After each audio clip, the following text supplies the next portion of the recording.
A Disney World vacation is no cheap matter. We're reminded of that every year when ticket prices are regularly bumped up. It's usually paired with a bunch of news articles about Disney becoming an increasingly expensive experience. However, it wasn't always that way. So why is Disney so expensive?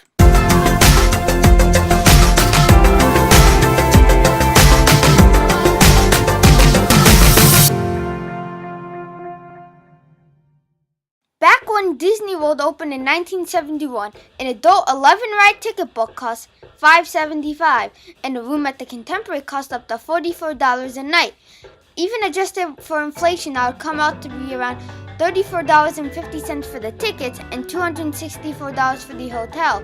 In reality, a one-day Magic Kingdom ticket cost $132 with tax, and a night at the Contemporary facing the theme park can run around $675 a night. So what happened? When did Disney World get so expensive? Well, the quick and short answer is the CEO Michael Eisner and CFO Gary Wilson happened. The long answer is that the time really made the decision simple, and it's kind of hard to find them for what are otherwise a sound business move.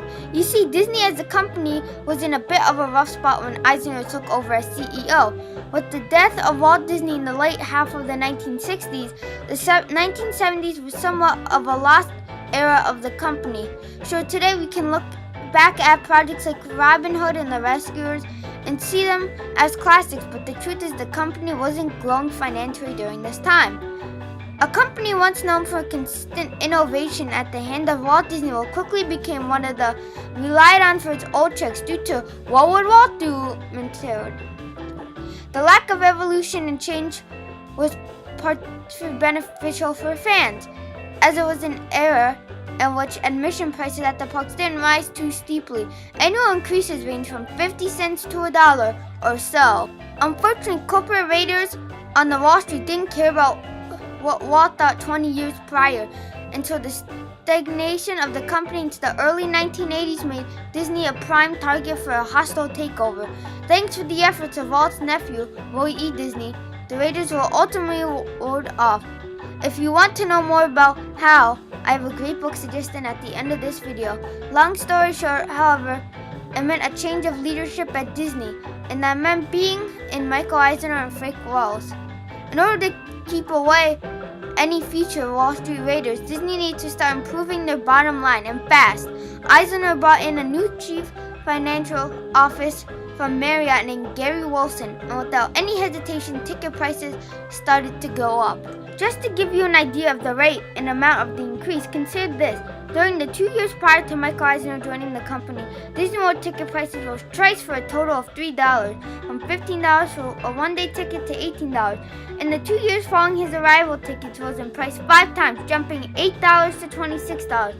Just be the beginning. The surprising part of Disney was that even with the freaking price hikes, attendance wasn't dropping, proving Eisner right. There was more value in the admission to Disney parks than Disney was realizing. By 1987, the company's operating income jumped from just under $300 million to nearly $800 million. The turnaround kept raiders at bay. Prices continued to rise in the 1990s and early 2000s, even into Bob Iger's tenure as CEO. Over the last 10 years, tickets would see annual hikes that leave us at the price we have today. Now, some might argue that Disney is very different from the state it was in 30 years ago, but and so they should stop raising prices. However, even though Disney improved drastically, they weren't always totally in the clear. For instance, as late as 2004, Disney was the target of another hostile takeover bid, this time by Comcast. For better or for worse, the growth-focused mindset of Wall Street and the consistent looming threat of being purchased or otherwise a big fish means companies like Disney are forced to try and grow every single year. This means more revenue, and this means higher prices to get there.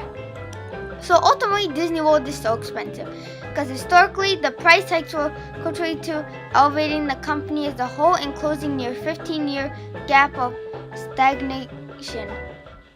It protected the company from outside buyers by making the company more valuable. But beyond that, the answer is because, well, all is said and done, after each price hike, people are still willing to pay for it.